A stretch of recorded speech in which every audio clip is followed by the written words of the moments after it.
Had to tell her that I don't even need her. Told her bad bitch to keep her feet up. You know the song saying I don't take the fees, yeah. Tell me you're my bro, but I don't even see ya. Need to believe. Exempt supply excludes supply of duty credit scripts for the purpose of input tax credit reversal. मुद्दा क्या है, problem क्या थी, पहले वो समझेंगे और उस प्रॉब्लम को कैसे सॉल्व किया गया वो भी हम यहां पर समझ के चलेंगे। पहले आप सभी मुझे ये बताएंगे कि ड्यूटी क्रेडिट स्क्रिप्ट्स क्या होती हैं। ड्यूटी क्रेडिट स्क्रिप्ट एक तरीके का इंस्ट्रूमेंट है जो कि एक एक्सपोर्टर को दिया जाता है, जिसको आप मैन्युफैक्चरर एक्सपोर्टर भी बोलकर चल सकते हैं। और ये भाई साहब वो होते हैं जो कि फॉरेन ट्रेड पॉलिसी में रजिस्टर्ड होते हैं, डीजीएफटी में रजिस्टर्ड होते हैं, और एक फिक्स्ड अमाउंट जो कि आपको फॉरेन ट्रेड पॉलिसी में दे रखा है उससे ज्यादा का या तो एक्सपोर्ट करते हैं या एन नंबर ऑफ यूनिट्स यानी जो नोटिफाइड नंबर ऑफ यूनिट्स हैं उन यूनिट से ज्यादा का एक्सपोर्ट करते हैं। जब भी कोई मैन्युफैक्चरर फिनिश्ड गुड्स बनाकर बाहर मतलब विदेश में एक्सपोर्ट करता है तो उस सिचुएशन में उसको एक बेनिफिट दिया जाता है जिसे कहा जाता है ड्यूटी क्रेडिट स्क्रिप्ट। पहले हमें एक बिजनेस मॉडल समझना पड़ेगा कि आखिर बिजनेस मॉडल काम किस तरीके से करता है, उसके बाद आपको ऑटोमेटिकली पूरा फंडा क्लियर हो जाएगा कि लड़ाई क्या थी, प्रॉब्लम क्या थी, किस तरह से लॉ को मिस इंटरप्रेट किया जा रहा था और जो रजिस्टर्ड पर्सन है उनके लिए प्रॉब्लम क्रिएट की जा रही थी, और उसके बाद में किस तरह से गवर्नमेंट अपना क्लैरिफिकेशन लेकर आती है, लॉ में अमेंडमेंट लेकर आती है और इस प्रॉब्लम को सॉल्व कर दिया जाता है। जब भी कोई एक मैन्युफैक्चरर एक्सपोर्टर अपना फिनिश गुड्स तैयार करता है तो उस सिचुएशन के अंदर उसे कुछ कंपोनेंट, कुछ रॉ मटेरियल इंपोर्ट करना पड़ता है। यानी कि अगर मैं कहूं कि हमारे पास में मिस्टर एक्स है जो कि एक मैन्युफैक्चरर एक्सपोर्टर है और ये फिनिश गुड्स बनाकर एक्सपोर्ट करते हैं। क्या करते हैं? एक्सपोर्ट करते हैं फिनिश गुड्स बनाकर, कोई दिक्कत की बात नहीं है। लेकिन इस फिनिश गुड्स को बनाने के लिए इन्हें क्या लगेगा सर? रॉ मटेरियल लगेगा, जो कि इनको क्या करना पड़ेगा? इंपोर्ट करके लाना पड़ेगा। तो यहां पर इंपोर्ट हो रहा है और यहां पर सीधा सीधा आपके पास में एक्सपोर्ट हो रहा है। कोई दिक्कत नहीं सर, ये तो बिल्कुल फंडामेंटल केस लॉ है जो आपने बना दिया, जहां पर मैन्युफैक्चरर एक्सपोर्टर फिनिश गुड्स बनाकर एक्सपोर्ट कर रहा है और उस फिनिश गुड्स को बनाने के लिए उसे जिस रॉ मटेरियल की जरूरत पड़ रही है उसे वो इंपोर्ट कर लेकर आ रहा है। अब ये जो रॉ मटेरियल इंपोर्ट करके लेकर आ रहा है इस पे इसको देनी पड़ती है, बोलो क्या सर? Custom duty. जीएसटी तो देना पड़ता है, मैं उसकी बात अभी नहीं कर रहा हूं यहां पर, लेकिन कस्टम ड्यूटी देकर चलनी पड़ती है। अभी कस्टम ड्यूटी अलग अलग तरीके से होती है, बेसिक कस्टम ड्यूटी है और उसके अलावा अगर प्रोविजंस ऑफ कस्टम्स एक्ट के अंदर वहां पर प्रोटेक्टिव ड्यूटी भी लग रही है, एंटी डंपिंग ड्यूटी भी लग रही है, अलग अलग तरीके की ड्यूटीज लग रही हैं, तो वो भी उसे पे करनी पड़ेंगी। और ये सब पे करने के बाद फाइनली रॉ मटेरियल उसके पास तक पहुंचेगा, फिर वो उसका फिनिश गुड्स बनाएगा और फाइनली वो उसको एक्सपोर्ट करके चलेगा। ये पूरा प्रोसेस होने वाला है। तो इसमें इंपॉर्टेंट क्या है? इंपॉर्टेंट ये है कि जब फाइनली आपका फिनिश गुड्स एक्सपोर्ट ही होना है तो क्यों लगा रहे हो इंपोर्ट पर कस्टम ड्यूटी? क्यों मेरा कैश फ्लो हैंग हो रहा है, अटक रहा है? जो मेरा पैसा है वो कस्टम ड्यूटी पर अटक जाता है, बाद में जब फाइनली मैं एक्सपोर्ट कर देता हूं तो ड्यूटी ड्रॉबैक, क्या बोलते हैं? ड्यूटी ड्रॉबैक नाम का बेनिफिट मुझे दे दिया जाता है, कस्टम सेक्शन 74-75। तो जब मुझे ड्यूटी ड्रॉबैक देना ही है, मुझे आपको जो मैंने ड्यूटी इंपोर्ट पर पे करी है उसका बेनिफिट मुझे देना ही देना है, रिफंड करनी ही करनी है। बिल्कुल उसी तरीके से जैसे हम यहां पर जीरो रेटेड सप्लाई देखकर चलते हैं आईजीएसटी एक्ट के अंदर, बिल्कुल उसी तरीके से वहां पर भी आपके पास में क्या होता है? ड्यूटी ड्रॉबैक का कॉन्सेप्ट होता है और इस ड्यूटी ड्रॉबैक के कॉन्सेप्ट के तहत बेनिफिट दिया जाता है। लेकिन उतने टाइम तक मेरा तो मामला अटक गया तो गवर्नमेंट ने कहा जी साहब ठीक है, आपको हम ड्यूटी क्रेडिट स्क्रिप्ट्स दे देते हैं, क्योंकि हम लॉ तो नहीं बदल सकते, लेकिन फॉरेन ट्रेड पॉलिसी के तहत कुछ बेनिफिट्स ऐसे एक्सपोर्टर्स को दिया जा सकता है जो एन नंबर ऑफ यूनिट्स या फिर एन अमाउंट से ज्यादा का एक्सपोर्ट करके चलते हैं। अब यहां पर मिस्टर एक्स अगर उस फॉरेन ट्रेड पॉलिसी की कंडीशन को सेटिस्फाई कर देते हैं तो मिस्टर एक्स को यह बेनिफिट मिल जाएगा, ड्यूटी क्रेडिट स्क्रिप्ट्स का बेनिफिट मिल जाएगा। सिर से होगा क्या? होगा ये कि इससे आपको अब अपने इंपोर्ट पर कस्टम ड्यूटी देने की जरूरत नहीं, आपका पैसा अटकेगा नहीं, आपका कैश फ्लो रेगुलर मेंटेन्ड रहेगा, आपका जो कैश फ्लो है वो हैंग नहीं होगा, तो धंधा आप और अच्छे से चला पाएंगे और गवर्नमेंट के लिए भी झंझट खत्म हो जाएगी कि साहब पहले ड्यूटी लगाओ फिर वापस उसका ड्रॉबैक दो, तो वो जो पूरा प्रोसेस ऑफ रिफंड होता है वो भी वहां पर कम हो जाएगा। ठीक है साहब, पूरी कहानी समझ में आ गई। आखिर जीएसटी में लड़ाई क्या थी? अब सुनना मेरी बात को ध्यान से। ड्यूटी क्रेडिट स्क्रिप्ट जो है ये एक फ्रीली ट्रेडेबल इंस्ट्रूमेंट है। क्या कहा मैंने? एक फ्रीली ट्रेडेबल इंस्ट्रूमेंट है।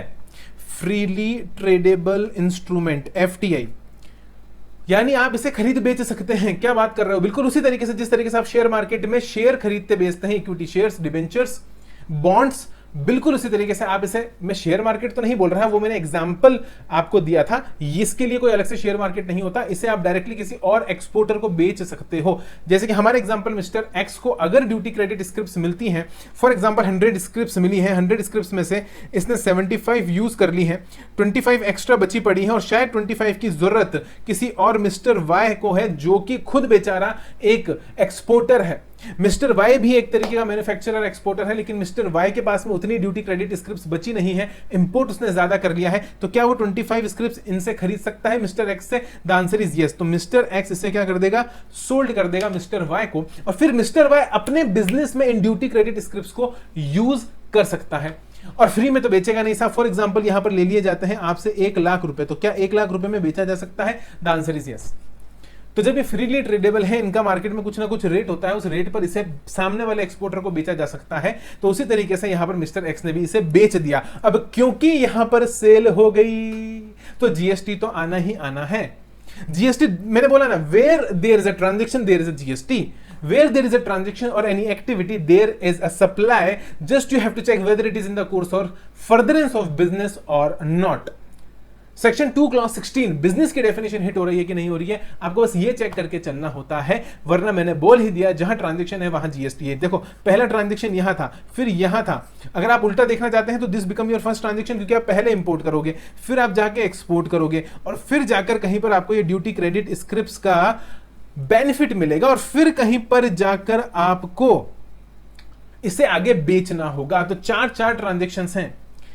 इंपोर्ट का आपको ट्रांजैक्शन पता है, हम इंपोर्ट एक्सपोर्ट में देख चुके हैं। फिर आपको जो है फिनिश गुड्स, क्योंकि आप एक्सपोर्ट कर रहे हो तो जीरो रेटेड सप्लाई बनेगा, उसका भी आपको पता है। तो जो इंपोर्ट से रिलेटेड कंटेंट है वो भी अपन देख चुके हैं, जो एक्सपोर्ट से रिलेटेड कंटेंट है वो भी हम समझ चुके हैं।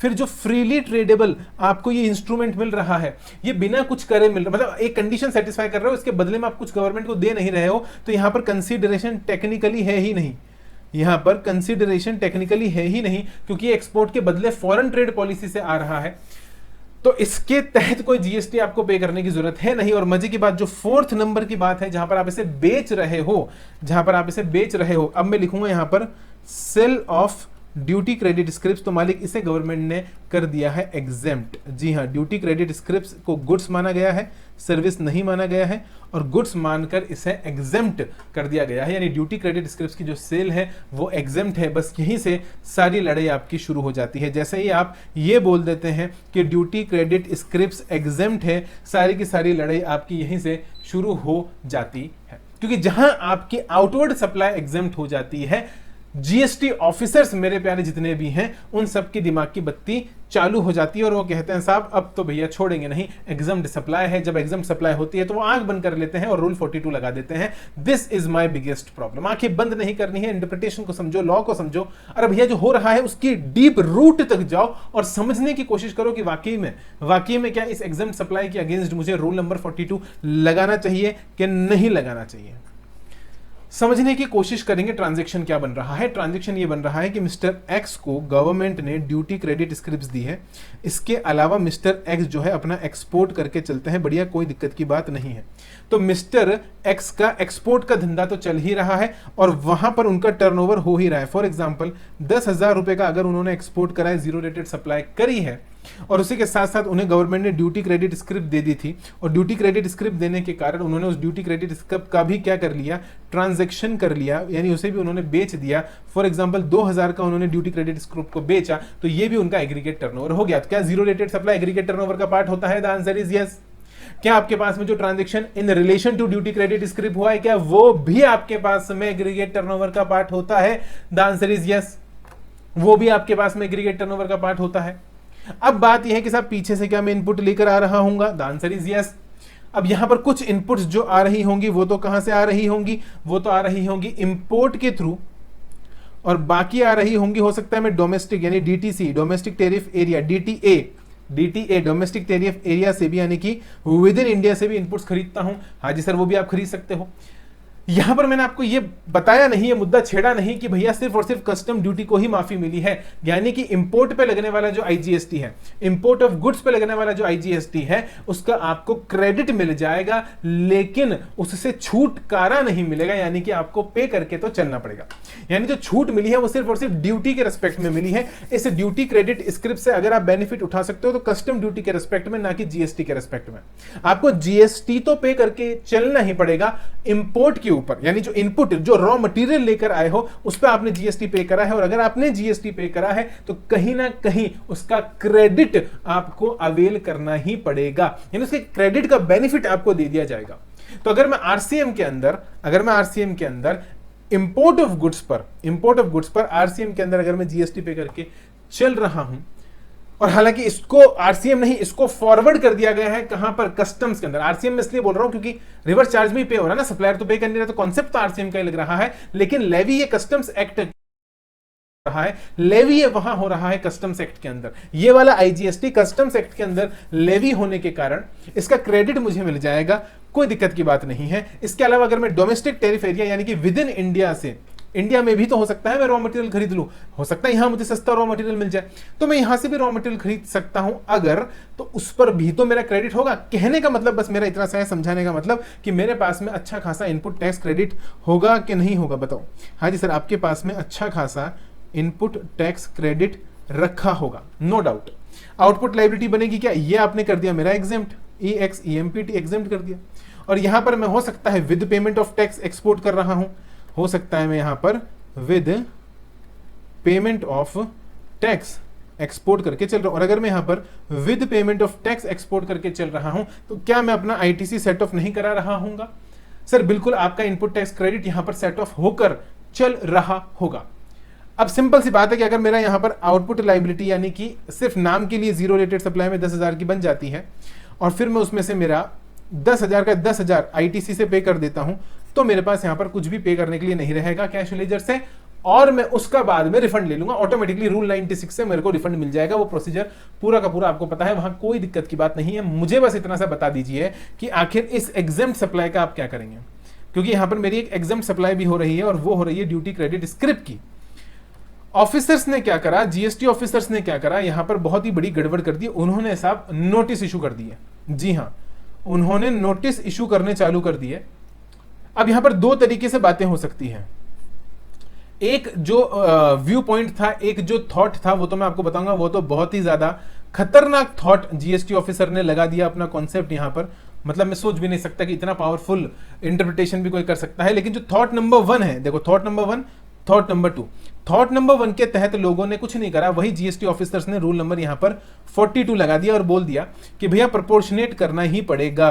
पीछे से जो आईटीसी आ रहा है उसे प्रोपोर्शनेट करो, क्योंकि तुम दो तरीके की सप्लाईज कर रहे हो, ड्यूटी क्रेडिट स्क्रिप्ट को भी बेच रहे हो और तुम एक्सपोर्ट भी कर रहे हो। तो ये तो जीरो रेटेड बन जाएगा, ठीक है, इसके रिस्पेक्ट में तो आपको आईटीसी दे देंगे। लेकिन क्योंकि ड्यूटी क्रेडिट स्क्रिप्ट आगे जाके आपके पास में एग्जेम्प्ट सप्लाई है, तो भैया यहां नहीं छोड़ेंगे, यहां तो लंका लगा ही देंगे, मतलब कि 12 बजा ही देंगे और आपका आईटीसी आपसे रिवर्स करवा लेंगे।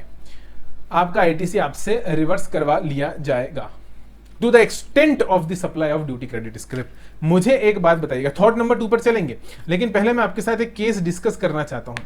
पहले मैं आपके साथ में एक केस डिस्कस करना चाहता हूं, और ये केस डिस्कस जब मैं आपके साथ में करूंगा तो आप मुझे पूरी ईमानदारी के साथ बताएंगे कि अगर आप होते तो क्या करते। ठीक है, पहले केस को सुनिएगा कि केस क्या है। केस ये है कि मैं 100 यूनिट्स का रॉ मटेरियल लेकर आया हूं, मैंने इसको मशीन में डाल दिया साहब, ये रही मेरी मशीन।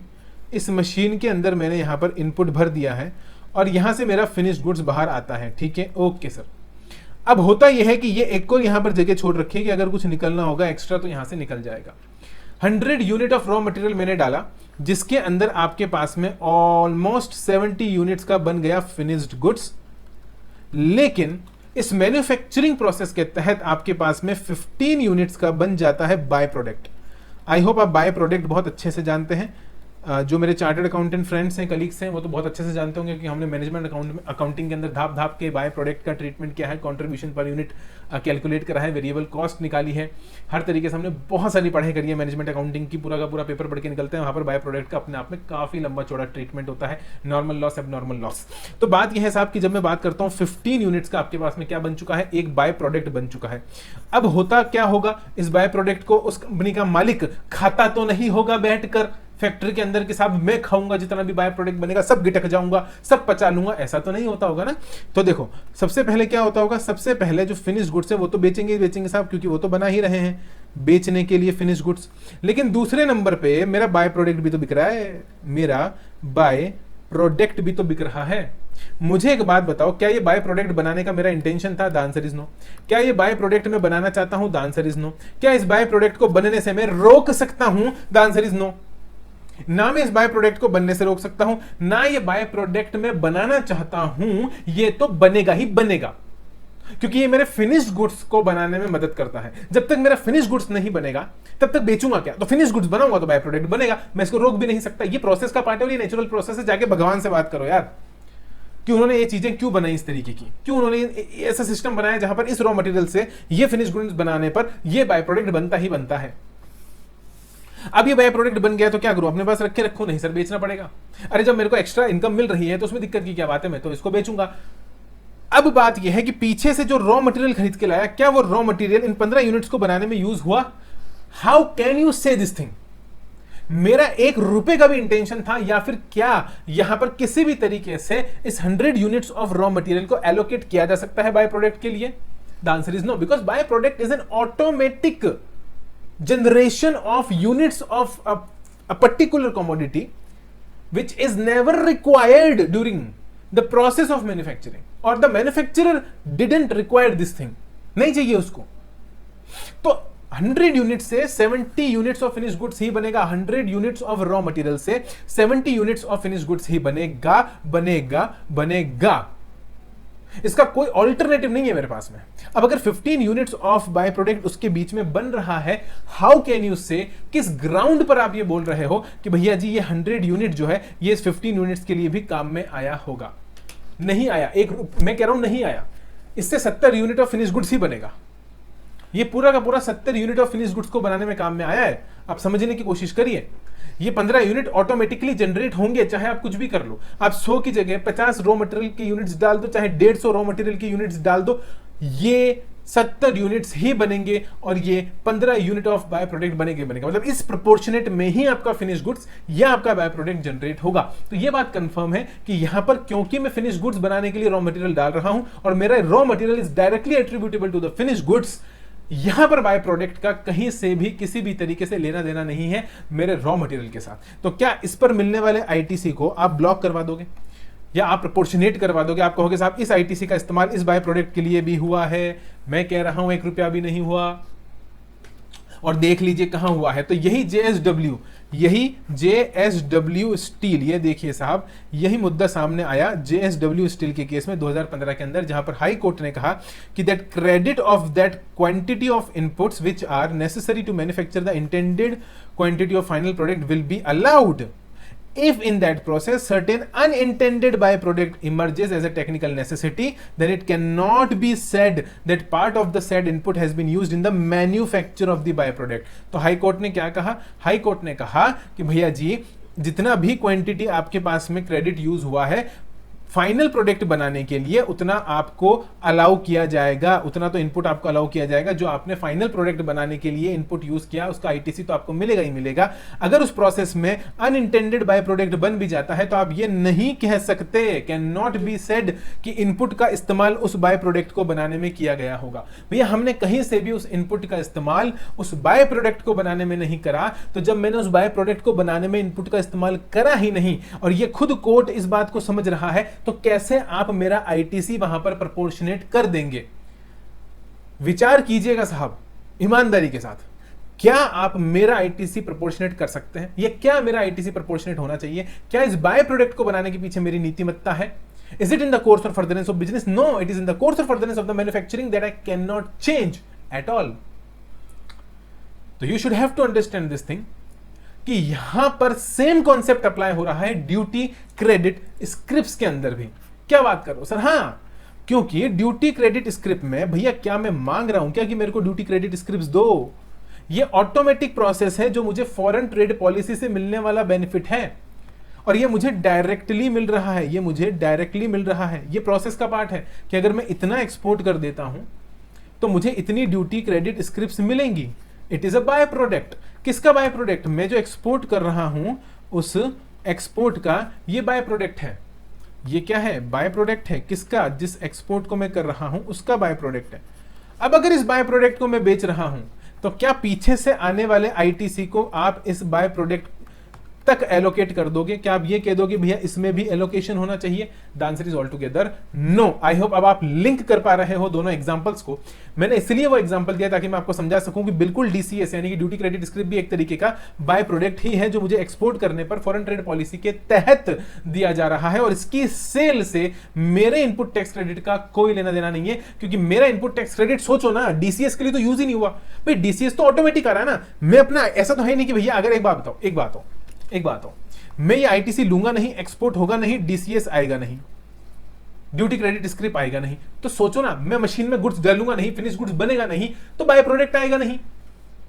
तो it is just a by product, it is the result of export and that's it. It is nothing to do with the input, it has directly relation with the output and not with the input.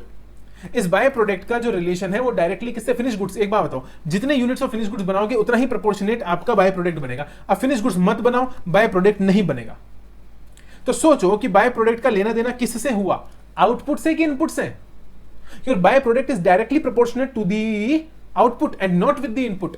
Input has directly relation with the output. उसी तरीके से मैं कितना raw material लेकर आया उससे कोई लेना देना नहीं है ड्यूटी क्रेडिट स्क्रिप्ट का। समझ के देखो, आप चाहे भंडारे भर लो, किसके? रॉ मटेरियल के। गोदाम के गोदाम भर लो, गोडाउन के गोडाउन भर लो, वेयर हाउस के वेयर हाउस भर लो, क्या आपको ₹1 का भी ड्यूटी क्रेडिट स्क्रिप्ट मिलेगा? The answer is no. तो इससे ये साफ साफ प्रूफ होता है कि मेरे रॉ मटेरियल खरीदने से ड्यूटी क्रेडिट स्क्रिप्ट का कोई लेना देना नहीं है। It is not directly proportionate to the raw material. Yes, duty credit script has nothing to do with the input. चाहे जितना इकट्ठा कर लो, चाहे जितना खरीद लो, कोई फायदा नहीं है जब तक एक्सपोर्ट नहीं करोगे। Duty credit script is directly proportionate with the export and you can not indirectly connect because it is a law. And law के अंदर substance over form, it is the form of the contract that you have to follow. You cannot bypass the contract. You cannot bypass the terms of the contract and think otherwise. आप पर्दा नहीं हटा सकते साहब, पर्दा नहीं। अगर पर्दा है तो पर्दा है, यू हैव टू एक्सेप्ट कि पर्दा है, भले ही पर्दे के पीछे कुछ भी है। तो आप पर्दा हटा के ये नहीं बोल सकते अच्छा पर्दे के पीछे ये है इसलिए हम ऐसा करेंगे। This is law, this is not an accounting standard, this is not an accounting standard, this is not a general thing, this is a very specific thing. Law के अंदर जब फॉर्म वहां पर है तो वो फॉर्म ही फॉलो करनी पड़ेगी, उसके पीछे का सब्सटेंस आप हिट नहीं कर सकते। आप फॉर्म को सेट असाइड करके सब्सटेंस को नहीं पकड़ सकते। ये आपको समझ के चलना पड़ेगा। ये खासियत है भैया, इसी को आप बोलते हो लिटरल इंटरप्रिटेशन। आप काफी बार आप सब बोलते हैं ना कि इसको लिटरली इंटरप्रेट करो, तो एक तरफ आपका रेवेन्यू का बेनिफिट है तो आप कहते हो लिटरली इंटरप्रेट करो, और दूसरी तरफ जब आपके रेवेन्यू का नुकसान है, आपने मोहित मिनरल्स में क्या करा सुप्रीम कोर्ट के अंदर, आप कह रहे हो कि ब्रेक द कॉन्ट्रैक्ट। अरे भैया क्यों break the contract? Think beyond the contract. अरे if you have to think beyond the contract then what is the importance of the contract? You are saying a very simple thing कि साहब import हो रहा है तो insurance charges लग रहे हैं।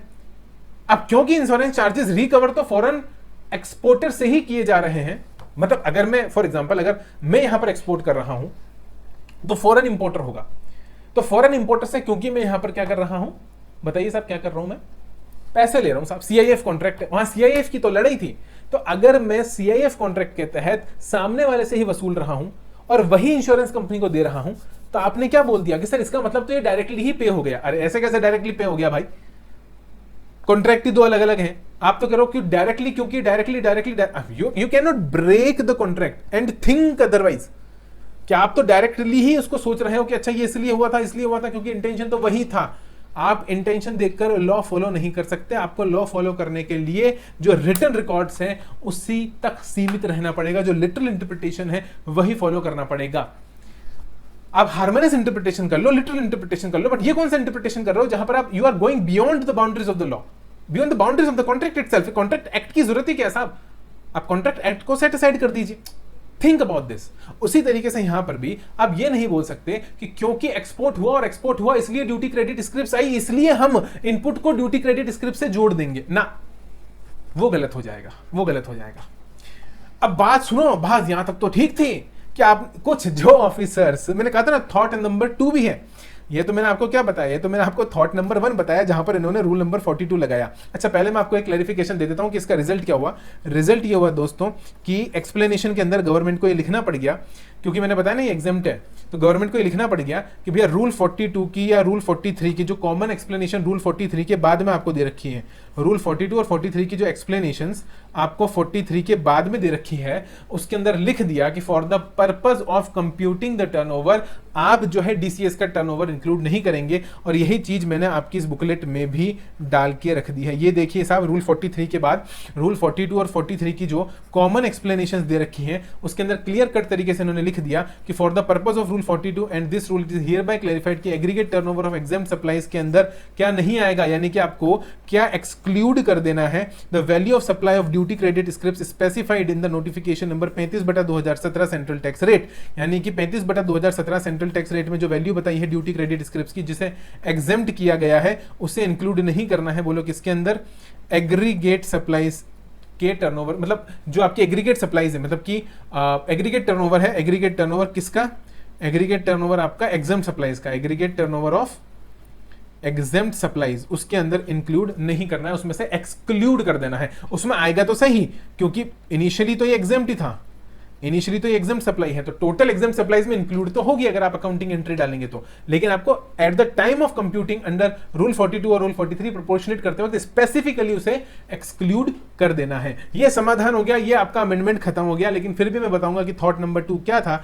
थॉट नंबर 2 बहुत ही भयानक थॉट था, जिसके तहत एक ऑफिसर ने पूरा का पूरा डिमांड ऑर्डर ही बना दिया और ये बोल दिया कि 100% आईटीसी रिवर्सल रिक्वायर्ड। भाई उन्होंने तो ये बोल दिया, उन्होंने रूल नंबर 43, 42 को तो सेट असाइड कर दिया, वो प्रोपोर्शनेट की बात ही नहीं कर रहे, वो तो कह रहे हैं कि 100% क्या होना चाहिए, 100% आपके पास में रिवर्सल होना चाहिए। क्या बात कर रहे हो सर, बिल्कुल उन्होंने कह दिया कि 100% इनपुट टैक्स क्रेडिट आप रिवर्स कर दीजिए। रीजन सुनेंगे तो कान में से धुआं निकल जाएगा। उन ऑफिसर ने कहा कि क्योंकि डीसीएस, क्योंकि ड्यूटी क्रेडिट स्क्रिप्ट के कारण एक्सपोर्ट हो रही है। ओ वाह, मतलब ये कह रहे हैं कि एक्सपोर्टर का इंटेंशन यहां पर एक्सपोर्ट करना नहीं है, यहां पर एक्सपोर्टर का इंटेंशन है रात में सपने देखना कि मुझे ड्यूटी क्रेडिट स्क्रिप्ट मिलने वाली है, ओए होए होए होए होए होए, क्योंकि मुझे ड्यूटी क्रेडिट स्क्रिप्ट मिलने वाली है तो मैं एक्सपोर्ट करता हूं, मुझे ड्यूटी क्रेडिट स्क्रिप्ट चाहिए, मैं इसलिए एक्सपोर्ट कर रहा हूं। मुझे ड्यूटी, मतलब यहां पर इंटेंशन पैसे कमाना नहीं है, कन्वर्टिबल फॉरेन एक्सचेंज नहीं है, मुझे तो ड्यूटी क्रेडिट स्क्रिप्ट का लालच है। और ये ड्यूटी क्रेडिट स्क्रिप्ट क्योंकि मुझे चाहिए, मतलब मैं धंधा किस लिए कर रहा हूं, मैं धंधा पैसा कमाने के लिए नहीं कर रहा, मैं धंधा एक्सपोर्ट करने के लिए नहीं कर रहा, मैं धंधा कर रहा हूं ड्यूटी क्रेडिट स्क्रिप्ट लेने के लिए। तो क्योंकि मेरा main intention duty credit script लेना है, एक्सपोर्ट तो सेकेंडरी है। उन्होंने ये बोल दिया अपने ऑर्डर के अंदर कि एक्सपोर्ट क्या है, सेकेंडरी। मेन इंटेंशन क्योंकि ड्यूटी क्रेडिट स्क्रिप्ट है और उसे ही बेचा जा रहा, यानी मेन धंधे का नेचर है ड्यूटी क्रेडिट स्क्रिप्ट को बेचना, एक्सपोर्ट इज सेकेंडरी, तो इसलिए पूरा का पूरा ITC is attributable to duty credit script. उन्होंने ये लॉजिक दे दिया कि पूरा का पूरा इनपुट टैक्स क्रेडिट ही एट्रीब्यूट हो जाता है ड्यूटी क्रेडिट स्क्रिप्ट के ऊपर, इसलिए 100% रिवर्सल जरूरी है इनपुट टैक्स क्रेडिट का। ये था second thought.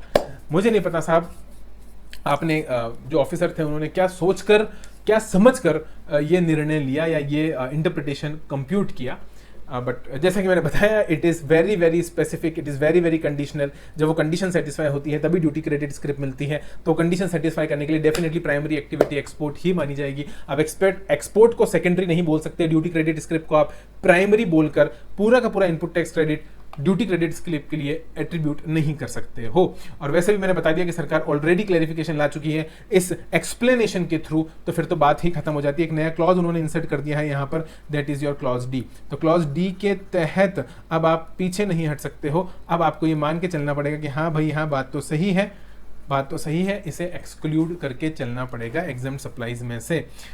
So this is the another amendment जो हमने बहुत डिटेल में देखा और समझा। बाकी जो इसका इंट्रोडक्शन है जो वो मैंने आपको डिटेल में बता दिया है। तो